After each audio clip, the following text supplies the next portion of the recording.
Faudra vraiment qu'on profite de cette CAN, les gars. Parce que bientôt la CAN tous les 2 ans, ça sera terminé. Et franchement, les gars, ces deux-là, je leur en voudrais éternellement. Ces deux-là, franchement, les gars, je vous dis, hein, j'espère que quand ils seront présents dans les stades, dans les stades à la CAN, qu'ils vont être sifflés comme jamais. Ah, mais vous dites, il faudra les siffler comme jamais. Parce que là, ces deux-là, ils sont en train de pisser sur le football africain. Depuis des années, c'est comme ça. Depuis plusieurs mois, c'est comme ça.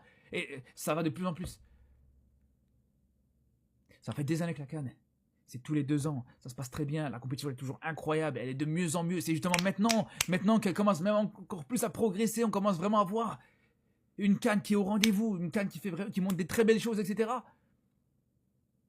Et là, vous voulez la faire passer à tous les 4 ans, vraiment au pire moment. Vous voulez vraiment saboter le football africain en fait, c'est ça. Ah, franchement, je suis dégoûté, les gars. Vraiment, je suis dégoûté. On sait que c'est une compétition, peu importe, tous les 2 ans, même si tu la mets chaque année, tu auras toujours de la hype. T'auras toujours de la hype. C'était déjà arrivé, les gars. Entre 2012 et 2013, il y a une CAN. 2 CAN consécutives. 2 années consécutives, plutôt. Et la hype a été présente. Vous pouvez être sûr et certain, les gars, que la hype sera toujours présente. Et voilà, ils veulent te remplacer ça par la Ligue des Nations, je sais pas quoi, les gars. C'est une dinguerie, les gars. Franchement, je suis dégoûté. Les gars, gros chamboulement au niveau de la CAN. À partir de 2028, c'est fini les CAN tous les 2 ans. Ça sera tous les 4 ans, comme la Coupe du Monde, comme l'Euro. Ça veut dire là, les vainqueurs de CAN, il y en aura 2 fois moins, forcément. Et il y aura 2 fois moins la chance d'aller dans les pays, vivre la CAN avec son pays d'origine. Franchement, c'est un chamboulement de fou. Et à la place de faire des CAN toutes les 2 ans, ils vont faire une CAN tous les 4 ans. Et ils vont mettre une espèce de Ligue des Nations africaine tous les 2 ans, du coup. Tous les 4 ans aussi, pardon. En gros, 2028, il y aura la CAN. 2030, il y aura la Ligue des Nations africaines. 2032, CAN. T'as compris? 2034, Ligue des Nations africaines. Est-ce que Infantino il fait ça pour arranger les clubs? Parce qu'on sait très bien que les clubs ça les dérange de lâcher leurs joueurs. On l'a vu même à l'heure actuelle. Il y a des joueurs africains qui sont encore dans leur club et les clubs ils veulent pas les lâcher. Est-ce que Infantino il fait ça parce qu'il va gratter autre chose derrière?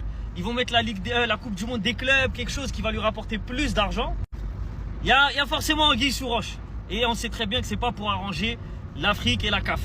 Donc vous, qu'est-ce que vous pensez de ça? Est-ce que pour vous c'est une bonne chose que la CAN soit toutes les 4 ans? C'est vrai qu'il y en a plein qui disaient tous les 2 ans c'est chiant, c'est chiant. Et au niveau de la rareté, si c'est tous les 4 ans, en gros ça sera encore plus beau de la gagner. Mais moi je préfère tous les 2 ans, personnellement. Vous en pensez quoi? Oula, arrêtez tout les amis, je viens de tomber sur une news de dingue. La CAN tous les 2 ans, c'est terminé. Elle va se jouer désormais tous les 4 ans, comme la Coupe du Monde. Et il y aura une Ligue des Nations qui sera également mise en place à partir de 2028. Donc là, ce que vous êtes en train de m'expliquer, c'est que ce monsieur-là, il a cédé aux pressions d'Infantino. À partir de 2027, la CAN se jouera tous les 4 ans. Est-ce que vous vous rendez compte? C'est un grand problème pour les fédérations qui sont avec un budget restreint, qui n'ont pas beaucoup d'argent. Ça va les fragiliser. Et puis, comment ça? Depuis que je suis tout petit, je suis habitué à ce que la CAN se joue régulièrement. Et là, vous allez me dire que maintenant, il va falloir attendre comme la Coupe du Monde, 4 ans. Pourquoi? Pour le football business, pour l'argent. Et puis c'est quoi aussi ces sottises là, ces foutaises de Ligue des Nations? Personne ne s'y intéresse en Europe. C'est venu remplacer les matchs amicaux, mais c'est rincé. Franchement, c'est nul.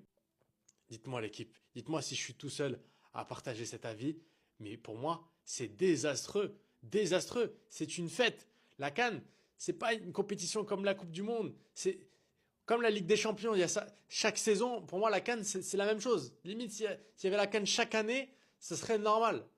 Non, là, franchement, ça tombe vraiment très très mal de nous annoncer ce genre de choses.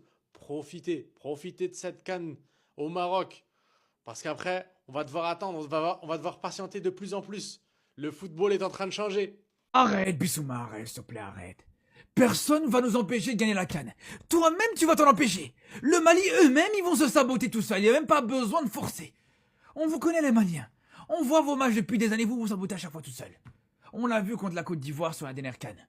Vous avez fait le plus dur, vous avez réussi à mener au score. C'est quasiment fait, la qualification en demi-finale était quasiment actée. Vous faites sortir juste derrière. C'est toujours la même chose. Même dans les qualifications pour la Coupe du Monde, vous vous sabotez tout seul.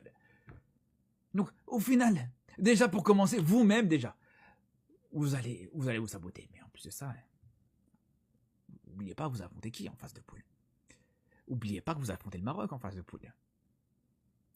Déjà, la première place, vous pouvez oublier. Une victoire contre le Maroc, même un match nul, même un seul point contre le Maroc, on peut oublier, déjà pour commencer. Donc déjà, vous allez commencer la CAN, dites-vous, en finissant à la 2e place. Voire même à la 3e place, débrouillez avec les Comores, ça c'est pas un problème. Donc, Bissouma. Ouais. Sois humble et attends ce qui t'attend d'abord. Désolé les gars, mais c'est clairement la plus belle cérémonie d'ouverture d'une CAN, il n'y a rien à dire là-dessus. Quand on voit le jeu de lumière, le spectacle, les danses, les trucs. Pourtant, je suis pas fan de ce genre de choses, les gars.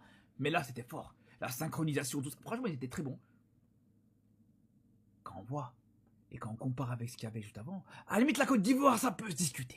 En Côte d'Ivoire, c'était pas mal. Mais les Camerounais, par exemple, on se rappelle hein, de votre lion qui avait le Covid, là. C'était pas un lion indomptable, c'était un lion contaminable. On en allait loin, les gars. On en allait très très loin, là, quand tu vois ça. Alors, on sait pas aventurer à vouloir faire des faux hologrammes ou des choses comme ça, mais voilà, simple, efficace. En plus, dans un stade magnifique, des lumières dans le stade, en dehors du stade, les néons autour du stade aussi. Franchement, les gars, dites-moi une CAN. On a vu une aussi belle cérémonie. J'ai même envie d'aller plus loin, ça peut même se comparer à certaines cérémonies qu'on peut voir à l'Euro, voire même à la Coupe du Monde, les gars. Je vous le dis. Je vous le dis, les frères, même à l'Euro, à la Coupe du Monde, il y a certaines cérémonies qui n'étaient pas aussi belles. Non, vraiment, exceptionnel. Exceptionnel.